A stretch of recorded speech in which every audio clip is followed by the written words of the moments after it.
Hello guys, আসসালামু আলাইকুম। This is the new another blog. আশা করি তোমরা ভালো আছো। আলহামদুলিল্লাহ আমি ভালো আছি।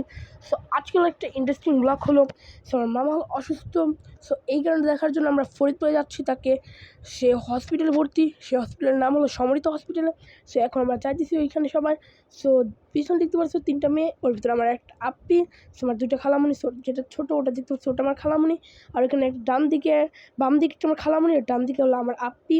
সে এখন তোমরা দেখতে পাচ্ছ এটা আমার নানুদের বাগান। তো এরপরে আমরা রাস্তায় উঠে গেলাম। আমরা রাস্তায় ওঠার পরে দেখতে পারলাম তোমরা একটি সুন্দর একটা আউটডোর। তো এই আউটডোরটা আমার কাছে খুব ভালো লাগছে। সো আমরা হাঁটতে হাঁটতে এখন প্রায় আমরা চলে এসেছি।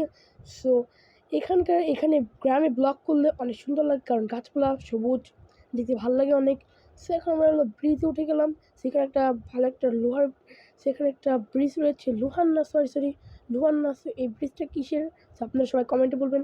সো এই ব্রিজটা আগে অনেক সুন্দর ছিল, বাট এখন অনেক বয়স হয়ে গেছে, তো এখন হলো ভালো লাগে না। সেখানে আমরা অটোতে উঠে গেলাম। সবাই আস্তে আস্তে উঠতেছি।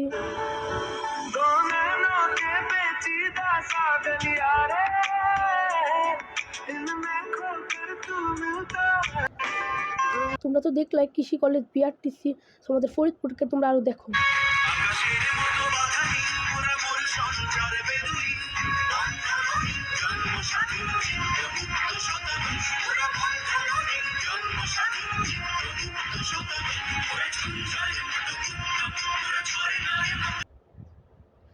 আমাদের স্টুডেন্ট ভাইরা অনেক আমাদের ফরিদপুরটাকে পরিষ্কার করতেছে, অ্যান্ড বাংলাদেশের সব জায়গায় পরিষ্কার করতেছে। তো তাদের জন্য একটা লাইক অ্যান্ড কমেন্ট করতে পারো।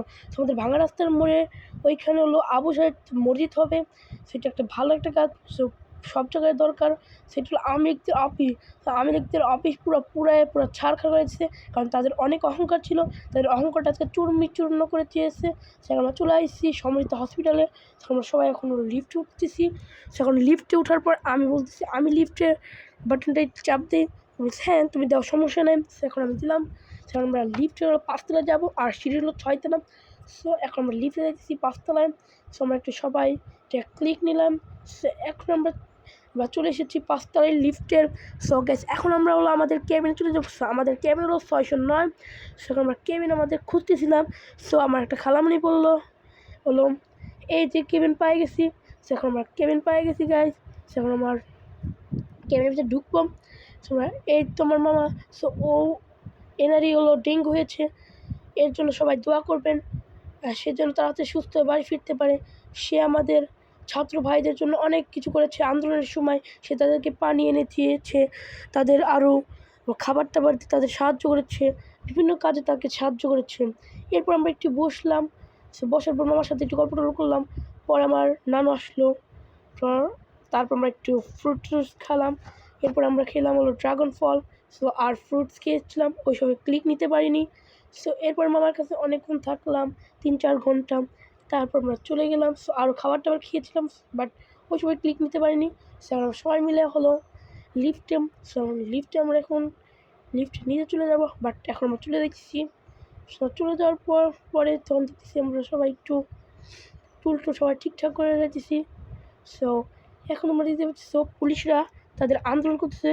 সেটা হলো আমার ছাদের থেকে ব্লক করা উচিত ছিল, বাট আমি এটা পরে দিয়েছি। সো ওরা আন্দোলন করুক, ততক্ষণে তোমরা আমাদের চ্যানেলটিকে লাইক অ্যান্ড সাবস্ক্রাইব করতে বলো। তোমরা অবশ্যই আমার চ্যানেলটিকে লাইক